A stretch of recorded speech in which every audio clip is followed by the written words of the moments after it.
prendre le micro dans les mains. Oui, parce que t'es con. On va faire un essai là. Et David, Voilà. et Yannick, il est encore plus con. Ah non. Ça va là?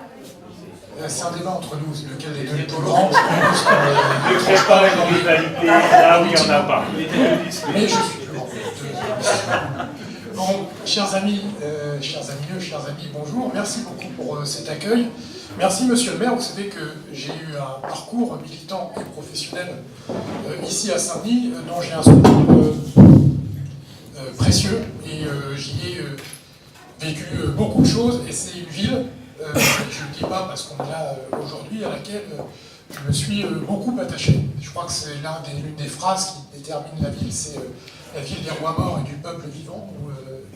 Et c'est très juste. C'est très juste, c'était un territoire où on lit le rapport à l'histoire et aussi au futur, avec des identités qui sont multiples et qui font la grande préciosité de ce territoire. Et je sais que la charge qui est la vôtre, avec l'ensemble des élus de votre conseil municipal, est une charge à la fois difficile et très exaltante, j'imagine.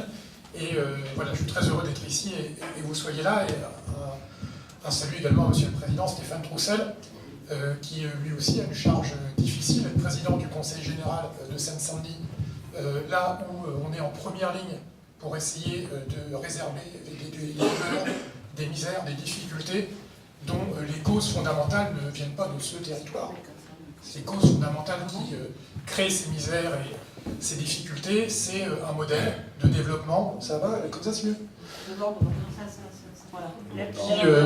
Ça vient de crises qui sont plus profondes, plus structurelles, d'un modèle qu'on appelle modèle de développement, mais qui laisse sur le bord de chemin de plus en plus des nôtres. Et d'ailleurs, avant de présenter les vœux pour 2019, on peut regarder rapidement cette année 2018, qui a été une année d'explosion des inégalités.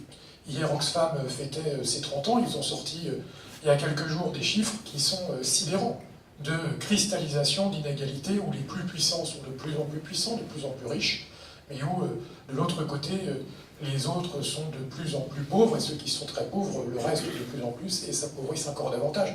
Et en réalité, ce monde, il est invivable, et ce que nous essayons de faire, c'est nous battre pour le changer. Donc, je passais au vœu en essayant de résumer en 3 mots. Le premier mot, c'est ralentir, le deuxième, c'est adoucir, et le troisième, c'est atterrir.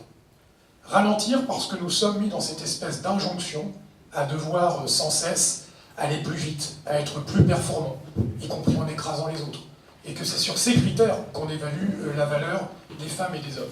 Je crois qu'à un moment, il faut poser les choses et dire que le rôle d'une civilisation, le but d'une civilisation, le but même de ce que l'on appelle le progrès, c'est pas d'aller toujours plus vite, c'est de prendre le temps de se parler, de se considérer, d'être ensemble et de mesurer ce qui est véritablement précieux. Ces belles valeurs que la politique a trop souvent et trop longtemps abandonnées, il faut les remettre en haut des priorités qui sont les nôtres. Le deuxième mot, c'est adoucir. Pourquoi? Parce que je ne supporte plus, et je sais que je ne suis pas le seul, à tolérer le niveau de brutalisation du débat politique et du débat démocratique. Ça ne peut pas durer comme ça. Il y a toutes les semaines ce qu'on appelle le mouvement des Gilets jaunes, qui montre aussi, en dehors de ce qu'il soulève comme juste cause, un côté parfois effectivement violent qu'il faut condamner sans réserve. Mais le rôle de l'État, c'est de surtout pas accompagner ces violences. Et quand on brutalise encore davantage le débat, quand on utilise des armes semi-létales, et vous savez que les écologistes sont très attentifs à ça depuis longtemps, parce que beaucoup de militantes et militants écologistes à Notre-Dame-des-Landes et ailleurs ont subi ces armes. Et je sais aussi que dans les quartiers populaires, lorsqu'il y a eu des soulèvements dans ces quartiers de jeunes gens qui ne supportaient pas la façon dont on les traitait, là aussi on a expérimenté ces types d'armes. Et je veux dire très simplement que dans une société où on utilise la violence pour répondre aux inquiétudes du monde, on ne fait que générer davantage de violence. Et donc adoucir, c'est un vœu important, je pense, pour l'année et les années qui viennent, parce que si on veut regarder en face les turpitudes de notre monde, c'est une nécessité absolue. Et le dernier mot, c'est atterrir.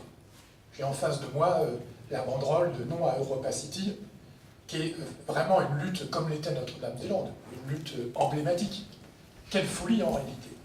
C'est de sacrifier des terres qui servent à nous nourrir pour accélérer encore cette espèce de mondialisation. On passerait d'un continent à l'autre uniquement pour consommer. c'est un exemple et c'est un symbole d'un modèle de société que nous refusons. Et quand je dis atterrir, c'est qu'il est temps que nos modèles économiques, nos modèles politiques, notre façon de concevoir la vie ensemble. Alors pourtant, je fais rien, j'essaie de. Tu vas atterrir, c'est ça, tu vas atterrir. Tu vas atterrir. Il est nécessaire de faire réatterrir cette économie sur les territoires, sur le réel.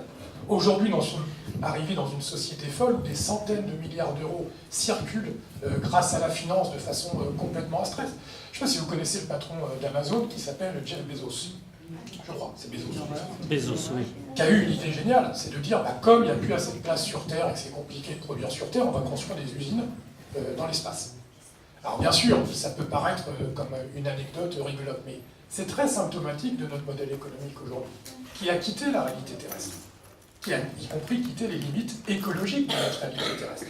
Et donc oui, il y a besoin d'un nouveau modèle qui remette au goût du jour, non pas cette croissance aveugle et infinie, dans un monde fini, ce qui est une folie, mais qui fasse réatterrir, au sens quasiment propre, l'économie que l'on veut, l'agriculture, etc., etc. Donc voilà, mes vœux pour cette année 2019, c'est ça.